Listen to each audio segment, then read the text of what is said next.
Do you do that for every team that you've done? You take their colors No, and you ribbon no, it up, or is it just the RailCats? no. I've only done that for the RailCats.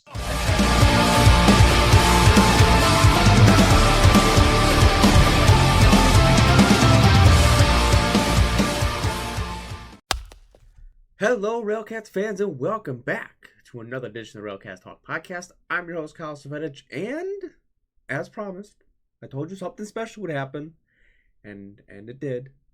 And you may have seen by the title, I did have Ryan Zimmerman on the show with me, and what a great experience it was. This, um, let me get a little background, a little bit of, I could have personally probably sat there for an hour and a half and talked to Ryan.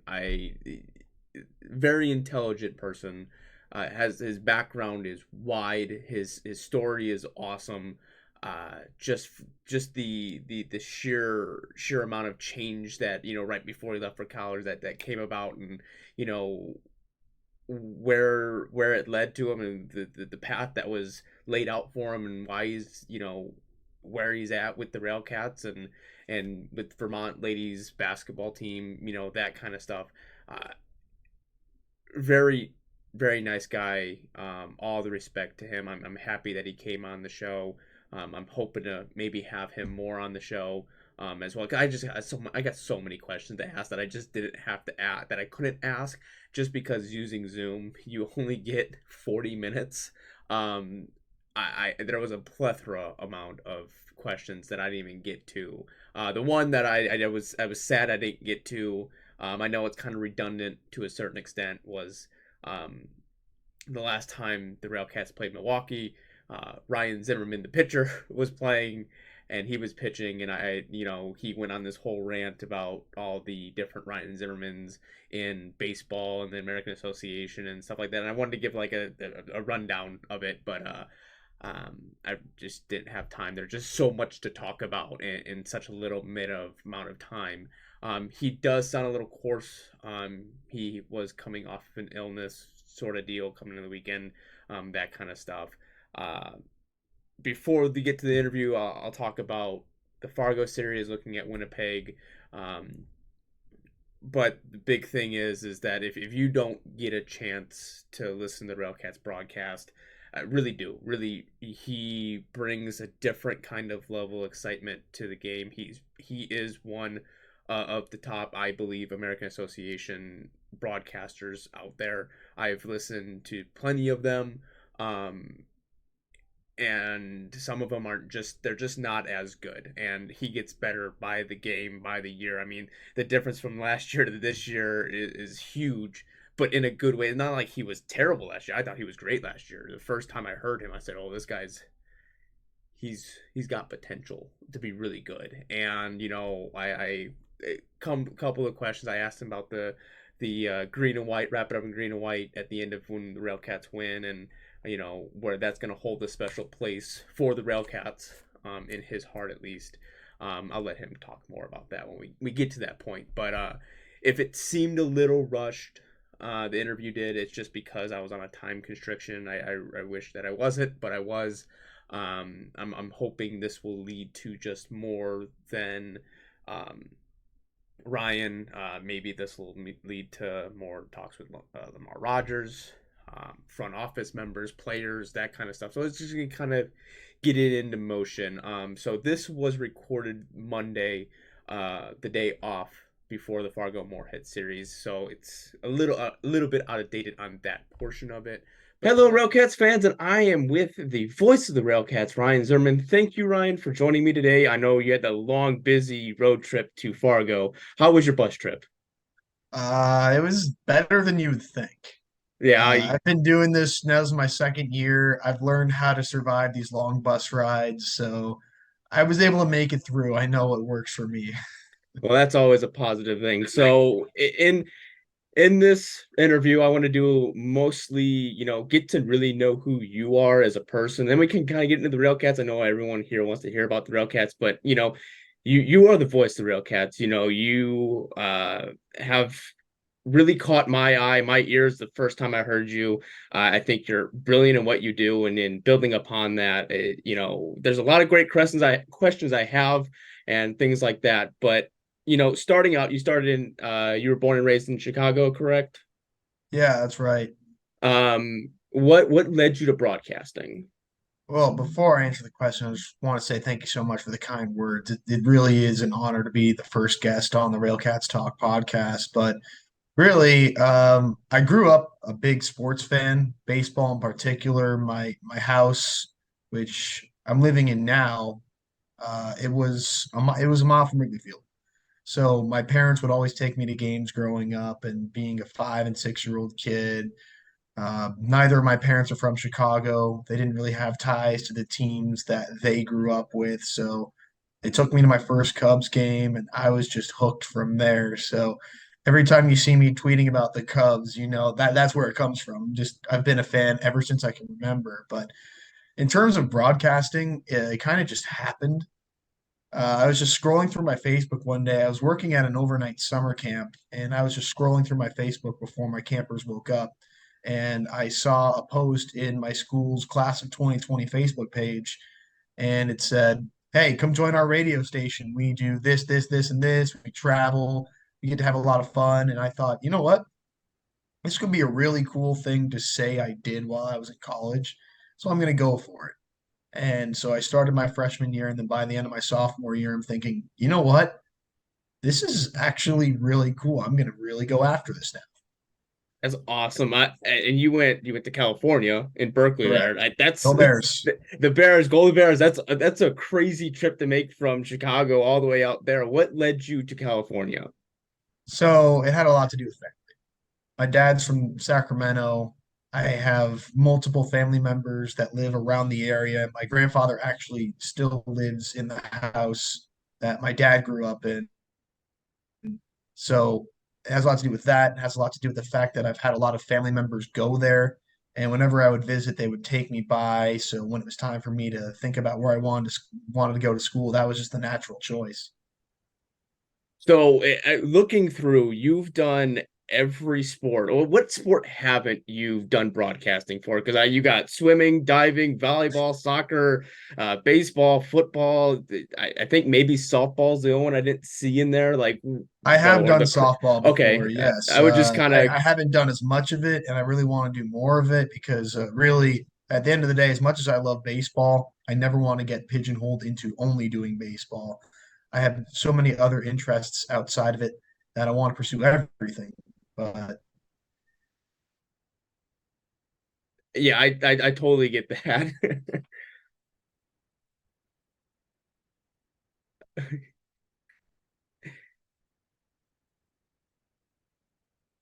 just it's like hockey, you understand it. I really want to try that one and see how far I can get in there too.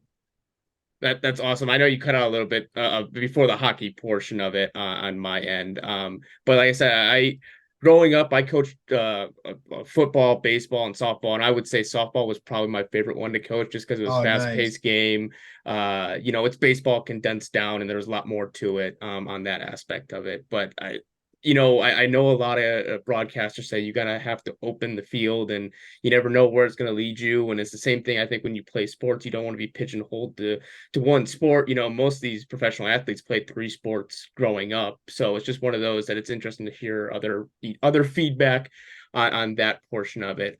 But your journey from college led you to was it Cleveland, Mississippi, correct? Correct. Correct. What was that? It was basically, was that your first official job outside of college, or was that more of like an internship out of college? It was a graduate assistantship. Okay. So not quite a job, not quite an internship. It's somewhere in the middle, but it wasn't my first opportunity out of college. I graduated in 2020, which obviously was not an ideal time to graduate given what was going on in the world at the time. Yes. So I told myself, you know what? I'm going to try and find a job outside of sports first, make a little bit of money, and then find a way back into it. And in doing that, I ended up taking a job at a company called Echo Global Logistics, which is a third party logistics freight brokerage firm. in Chicago. Their offices are actually right in River North, so maybe 15, 20 minutes from my house. But I was doing that for 6 months and I enjoyed a lot of aspects about it. I liked connecting with people. I thought there was a lot of overlaps with that and broadcasting in that you have to be able to communicate to an audience of one rather than an audience of hundreds or thousands or whatever I had been broadcasting to at the time. I honestly don't know what our listenership levels were like with CalX, the student radio station, or the various summer ball stops I call games at, but um, so 6 months into the job, I was just really feeling the urge to get back into it. I knew that this was only going to be a temporary thing. I wanted to get back into broadcasting, but the more and more I was out of it, the more I missed it. So I just felt like I needed an opportunity to get back in. And at the time, I didn't have any pro baseball experience, and I didn't think that this was the right time to go after baseball jobs because I didn't think that I had the right resume for it. So I ended up going the college route and I took a graduate assistantship at Delta State University, and that's where I really got my feet wet. The way I describe it, I was kind of like the number three in their Mhm. athletic department, but a lot of the stuff that I did there has a lot to do with what I do now. Like I was making game notes while I was there. I was writing recaps. I was coordinating and doing interviews myself. And a lot of that I do now with the RailCats. So really it was a great introduction to it. And although maybe I didn't get all the reps I wanted out of it, out of all the sports I wanted to do, it was still such a valuable experience for me to go and do that. And looking back on it, it was an experience that I feel like I really needed. Okay, awesome. What what led you to Gary SouthShore RailCats? What opportunity? Because I know before you, I believe it was Max Kelton, but what led you, what drew you towards Gary? Well, I know the region very well. I know it's not a little maybe not the right thing to say for someone that's from the other side of the border, but I had known the region very well in the past. In fact, I had done two summer ball seasons in the Midwest Collegiate League, which has since rebranded to the Northern League. Back when it was still the Midwest Collegiate League, and I was there in 2018. Left to go do summer ball in the New England Collegiate Baseball League in 2019 and then came back in 2020 because that was one of the few leagues that was still operating during the pandemic and they wanted me to come back and I figured that it was a good opportunity at the time to stay sharp, get my reps and try to do other things while I was finishing school. So I had spent a lot of time in the region and I had known just what makes it so special, how people that are from there are just so prideful of being from there, kind of like how I am with Chicago. And when that opportunity came about, I just felt, you know what, this could be a great way for me to start my baseball broadcasting career for real while also getting to go back home. And that's really in two senses because ever since I started this job, my parents have been gracious enough, excuse me, to let me stay with them and use my old room and not have to pay rent elsewhere while I really give this thing a shot. But at the same time, Northwest Indiana always felt like home to me because it's where I got my start. It's where I really first felt how big of a community baseball helps make. Maybe to stumble over my words there a bit, but where I realized just how much of a community builder baseball can be. So then when I got to the RailCats, it just felt like a continuation of what I had already started back when I was in college. Okay. And then you are also the voice of the women's Vermont basketball team, is that correct? Correct. That is Um, right. I remember during the hockey season, I was really watching a lot of Boston University games, just because Drew Comesso Oh, played for all them, right. and he's a Blackhawks prospect and stuff like that. So Right, then right. I was Vermont, and then you all clicked together, and then they're on this unbelievable run this year. Tell me about their experience. How that experience, helped you progress, further in your career as well. Well, like I said earlier, I never wanted to be in a position where I would only get hired for baseball. So first and foremost, that was a great way for me to build my profile outside of the sport. Funny enough, since we're in Fargo, it's kind of a full circle moment because that's actually when I made my first contact with them. The job was posted in a forum, and I had applied. And then right before we were about to do a 12:30 getaway game at Newman Outdoor Field, I got an email from my now boss over there saying, "Hey, just so you know, this is a low budget but high opportunity position. Are you still interested?" And at the time, I'm thinking, really? There's a reason I applied. Of course, I'm interested. I want to do this. But really, it was just something that kind of came together right after the RailCat season ended. So my job officially ended at the end of September. And then I went up to do Vermont women's basketball a couple weeks after I got the job, like the next week. But one thing that was a lot different about that job than this one is that I was hired as a freelancer. So I wasn't employed by the team. I didn't have regular business hours. I wasn't getting a salary. I was only getting paid by the game, which I knew that going in.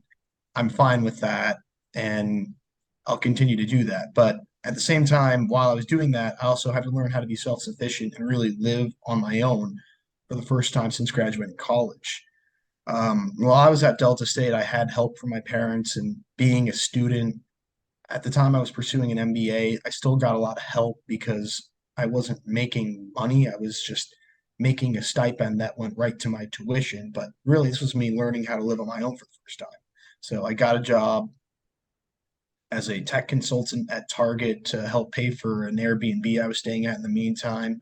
But also, I learned just how to take care of myself as a professional, how to effectively manage my time so I could prepare for broadcasts well ahead of time, how to handle my travel schedule to make sure that I could always be with the team and be a part of everything that was going on in the lead up to the game, in addition to being there for the game. How to handle the interview process when I had to interview a coach or interview a player after the game, and how not to overstep my boundaries as a male broadcaster for a female sports team. But overall, I feel like I learned a lot about myself and I grew so much as a person. And I really felt a sense of community there, like I feel with the RailCats. And it was just an experience that I'm never going to forget. And I guess I don't really have to because they invited me back for the next year and I already committed to going back. But it's funny because when I was at Vermont having a great time doing Vermont women's basketball, I missed the RailCats, and now that I'm with the RailCats, missing them. It's a cycle. If I'm doing something really cool, but I also have a lot of good memories from where I was before, and it's just a really cool year-round thing. Well, I mean, on the plus side, it gives you if it's a mundane season or halfway through the season not going the best, you always have an opportunity to look for something else. So that having the two teams set up already seems like a good opportunity for you. Speaking of your MBA, you have an MBA in mathematics, and then I see that you're flu Um, or actually, so my undergrad is I double majored, applied okay, mathematics, Spanish, and I did not finish my MBA because I wanted to take the RailCats job. okay, all right. So we got that clear. I was just reading through a little bit Yeah, of the yeah, stuff. yeah. Just to Uh, clarify, but then I saw that you're fluent in Spanish, that's and correct. Well, it's a bit of a stretch. I can I'm really good at it, I want to say, but it's like English. There are still gonna be a lot of words that I don't know. I the way I was going with this is that there's a lot of players on the Railcats team that is, Colombian, Venezuelan that have some kind of Hispanic background. Does that make it a little bit easier to talk to those kind of players? Oh, 100%. Um, I'd say about 75 to 80% of the conversations I have with them are in Spanish. Oh, wow. And when you're dealing with a cultural difference, you're dealing with a language barrier, if I need to help them in any way, it just makes the process so much easier because I can communicate with them without having to guess what they're thinking, without having to without having to try and simplify in English. I can just talk to them in Spanish, and they can see that I'm just really trying. And that's something that I really wanted to do straight away, just with every player on the team when I first got here, was just build up their trust and find a way that we could all mutually respect each other. And at least with the Latin American players on the team, approaching them in Spanish, letting them know, hey, I can help you out by speaking in your native language. That's the way that I want to show you that I care about you and that I respect you. That's awesome. Then I also saw before the season started, you tweeted out that you were donating $5 for every RailCats home run to the Yep.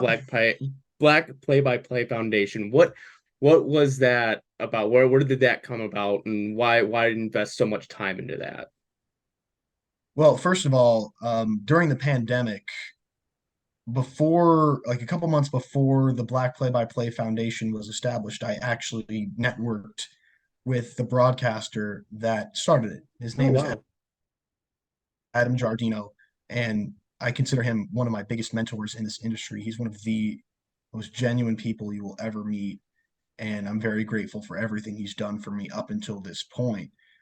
But really, as I do this a lot out of respect to him, but more so, I'm in a position of privilege, and when I started with the RailCats, I'm not going to divulge how much I make, but this is an MLB partner league. It's not all that much. You see Major League Baseball players with the salaries that they have. That's the exception. That's not the norm by any means. But there were a couple events in the lead up to the 2022 season that I'm not going to go into them on camera. If you want to talk about it once the stream is over, I'd be more than happy to, Okay. but I'm just not going to do it while we're doing this interview. But a couple of things happen in the industry that flipped a switch in my mind. And as someone who came from privilege, someone who grew up in a upper middle class community, never had to struggle for much, went to a private elementary slash middle school, private high school. I started noticing that there was a trend, and it's one that helped lead to the Black Play by Play Fund itself. And I'm pretty sure if you ask Adam, he'll say something very similar. But there are a lot of people that look like me. And granted, I have some differences in my upbringing that other broadcasters perhaps don't. The fact that I'm Jewish rather than being a white Christian, but still, there's a lot of people that look like me and sound like me in this industry, and this is such a beautiful thing to be able to do, to call sports, tell stories, do all that, and you just don't see that many minority voices have the opportunity to break in because there's such a high barrier to entry. A lot of that has to do with cost. So obviously, I'm not making millions of dollars doing this, but I still want to use my platform to do what I can. And last year, I was very happy to raise $460 after the franchise record 92 home run season. And hopefully the RailCats can improve upon that this year. I think we're a little bit behind the pace, but the weather's starting to heat up, and these bats are really starting to find their swings, and hopefully we can raise even more this year. I hope so too. I was very intrigued on when I looked through that, being so focused on one thing that, looking at other things, opening my eyes to other situations as well. I kind of indulged myself in a little bit of that situation as well. But going from, let's just kind of transition All from, right, Ryan to the RailCats. all right, let's do it. And you know, right before we started this, Chris Irwin, pitcher of the month, or pitcher of the week, I should say, and it's about darn time that happened. Even though I know he didn't get the run support, but 11 strikeouts in 6 innings, giving up only one run. I said at the beginning of the year in my podcast preview, I said I think that he should be at the top of the rotation, the ace in the hole. I know that Cuello has that, and Cuello has been that really well. But what about Chris Irwin makes him so underrated? I mean, when you win pitcher of the week, I don't think you're underrated anymore, right? You're getting the recognition you deserve. I guess it's a bit of a technicality there, but excuse me. But I think his tempo on the mound really sets him apart. Even in a pitch clock era, you have to speed up anyways, but he just has such a distinct plan of attack on the mound that he already knows what he's going to do, and he's speeding up a hitter even more. Obviously, a hitter has 7 seconds with nobody on base pretty much. to be alert to the pitcher in 13 seconds when there's a runner on base. But when he's staring you down at 10, 9 seconds in the clock, that's going to make you think in the batter's box. And when you think as a hitter, that's when the pitcher has the entire mental edge. He's obviously got great stuff, and I think he mixes speed and location very well. But I think that's his biggest asset, his ability to throw off a hitter's timing. And you saw that in that Lake Country game. Now, who has been the biggest surprise for you during the Railcast? The one that's been me is Gio Diaz. I knew he was going to be really good coming in, just looking at his batting average and his on base percentage. I'm that kind of person that likes the little small ball stuff. I wasn't very big. I played second. I walked and got hits. Not a big power guy, but who to you is a big surprise on this Gary SouthShore Railcast team? I'll shout out Gio because I had high expectations for him going in, given his dominance in the Pioneer League. Yeah, I know you can take his stats a little bit with a grain of salt.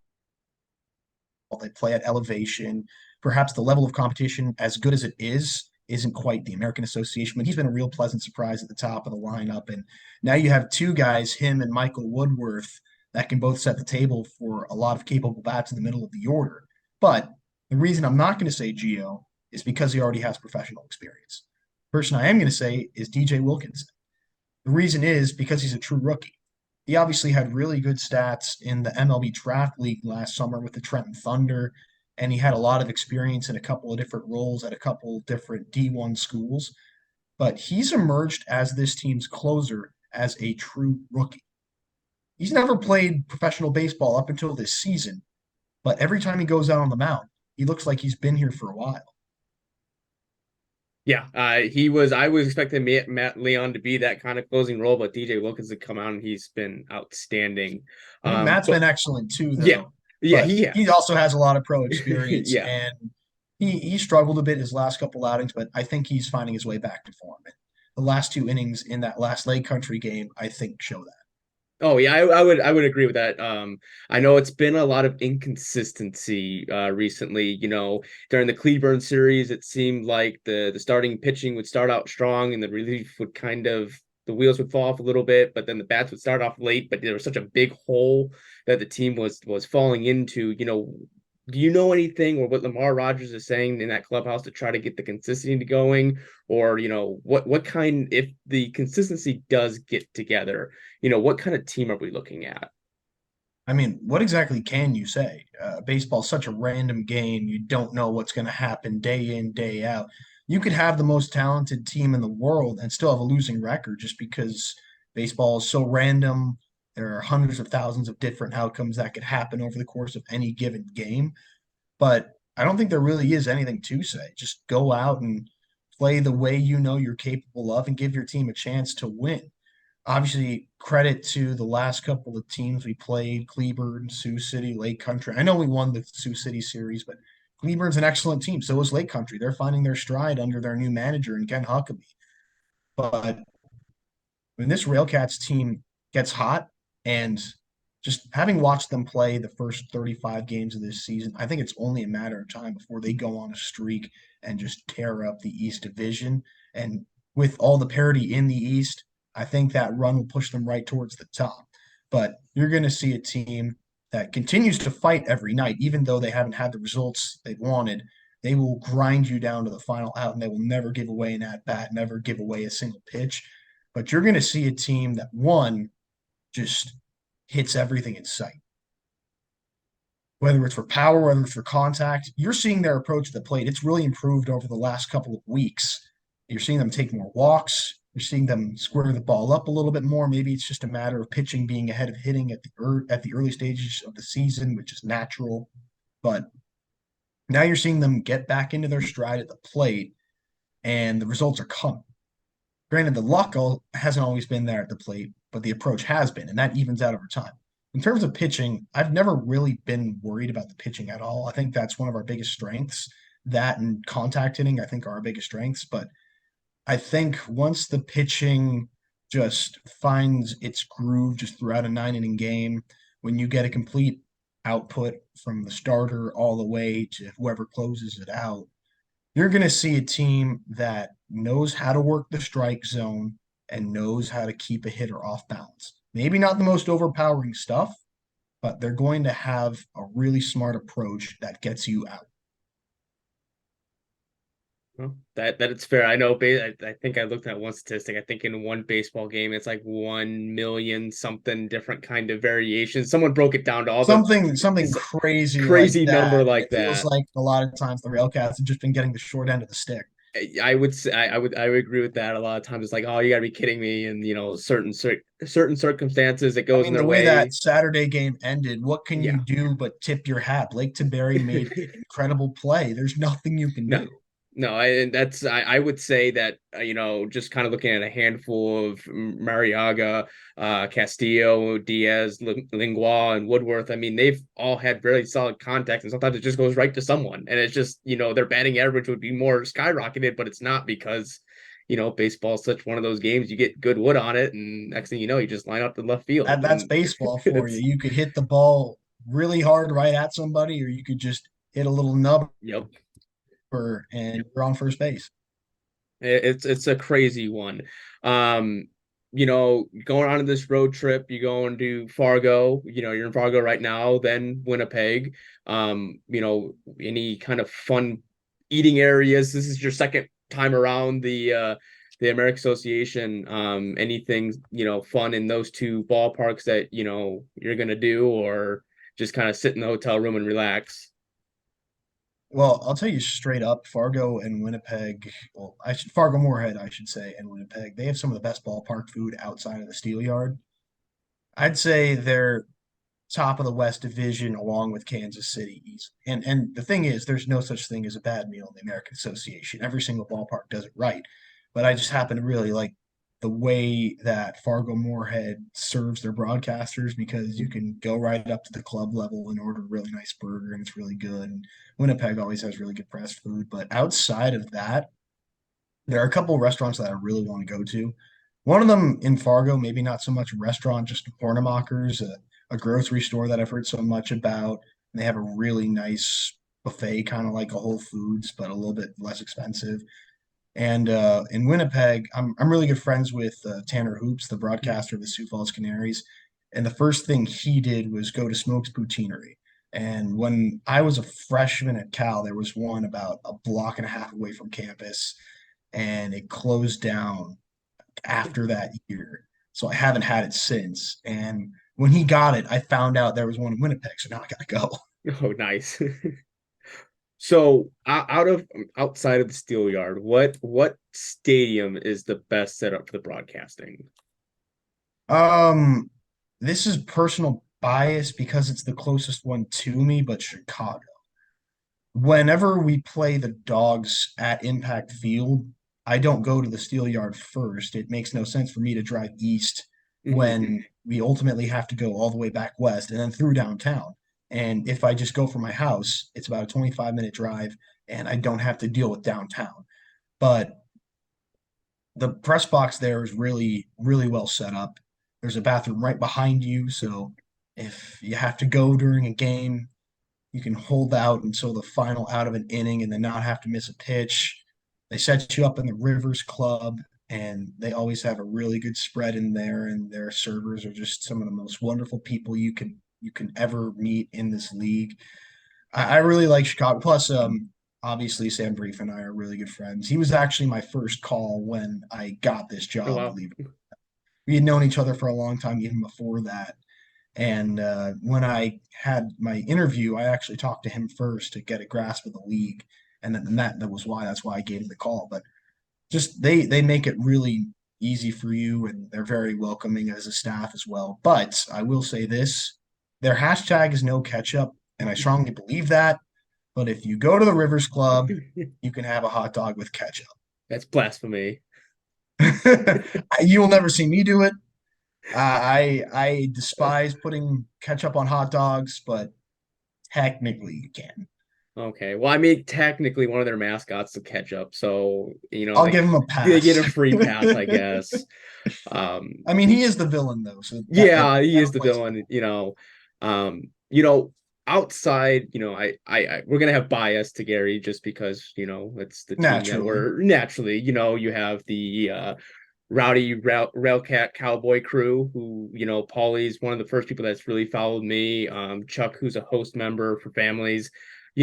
I know you Both have very good over people, by the very way. very People you very want to great associate people. with as a RailCats fan, most It, definitely. they have welcomed me with open arms just over the past week and went up the suite with the cowboy crew up there. I had a really good time. But I'm not you gonna know say it right the first time either. Don't worry yeah, about I know I it. say it 1,000,001 times. I still screwed up for a year and a half now. Um, but then you have Shy Dog Fool, who's over in the Chicago area there. Yeah, he Um, actually follows me on Twitter. He's a really cool guy as well. yeah, he was gonna set up an interview with me, but that kind of fell through. But outside of maybe the two, what also has very strong fan base where you kind of when you do go, you know where the seasoned fans really are. I mean, to me, Gary, South Shore, and Chicago stand out because they're very close together geographically, and they're two of the three closest teams to my house. I'd say Gary, South Shore, and Kane County are equidistant in opposite directions. But you go around this league, you're going to get great fans everywhere. I think that's what makes it so special. That and they all get along with each other. I was calling the Cleburne series last weekend, and I thought I saw one of the members of the I'm not even going to attempt to say the name because I'm going to butcher it. The Rowdy Railcats Cowbell crew. Hmm. I really hope I got that right. If I didn't, I'm sorry. He was wearing a Cleburne jersey. Yep, that was Paulie. It's a little weird for me to process at first, but then you think back to it and it's like, oh yeah, these guys are all friends. As much as Mhm. we want to see our teams win, we also want to enjoy the sport and we want to enjoy this league and we want to see players move on to affiliated baseball. So why fight? Let's just be friends. I mean, it's like that with broadcasters too, Yep. but it's even cooler to see with friends because broadcasters are expected to like each other. No, exactly. So since this And we is all do. Zoom, so since this is Zoom and I'm only limited to 40 minutes or under 5 minutes, I'm gonna kind of start to wrap it up a little bit. But there's one thing that I want to get to. Um, at the end of the wins, you always say your famous line of wrap this one up in green and white. Everyone has their special go-to, Hawk Harrelson, sit back, strap it down. Uh, everyone has their own kind of original aspect to it, but yours is one that is different than most. Do you do that for every team that you've done? You take their colors No, and you ribbon no. it up, or is it just the Railcats? No, I've only done that for the Railcats. I tried doing that during an exhibition game at Vermont. We beat the Division II team that's 10 minutes away from us. I said, wrap this one up in green and gold. And immediately I thought, yeah, that did not work. No, I only do it for the I, Railcats. I love it. I absolutely love it. I think you should stick with it. It's very original. No one really, you really think about it. And baseball's a thinking game. You take the two ribbons, you tie it up on a pretty bow, win present, you hand to the other team. It's just one of those that it's just mind blowing to a certain extent. The first time I heard that, I said, this guy, I like him. He's got Brilliant. really good potential of doing something. I know this is a stepping stone for you, but I really hope the best that you can continue to go on to, a professional league if that's baseball or wherever you go. But that's just one that really catches me, and if you should try to test it around a little bit more. I feel like if I do that, then it would not be as special to the Railcats anymore. If I ever come up with a victory phrase for another team, whether it's Vermont or another sport, another baseball team, what have you, I feel like I need to change it up and retire, wrap this one up in green and white because that one just feels really special to the Railcats, and I wouldn't want to try and make a carbon copy of it elsewhere because it just wouldn't be the same. Okay, that's fair. Um, but Ryan, I really do appreciate you doing this. It's you're the first guy I wanted to try to get to last year, but time never really accumulated to itself, and it seemed like we finally had an opportunity to do this. So I really want to thank you, being the voice of the Railcats and taking time out of your schedule, even though we're on both of an off day and you're sitting there in Fargo-Moorhead with nothing to do except write some notes down and stuff like that. Um, But one thing I want to ask, what is one, because this is what my podcast is kind of to bring attention to the Railcats, but understand that, even going to the games, everyone can still feel safe. I know it's in Gary, but what is one misconception about Gary that you would like to let other people know about? Uh, that's a really good question, but really, the reputation that it has as a dangerous city, yeah, there's some truth behind it, but there are some really nice parts to it.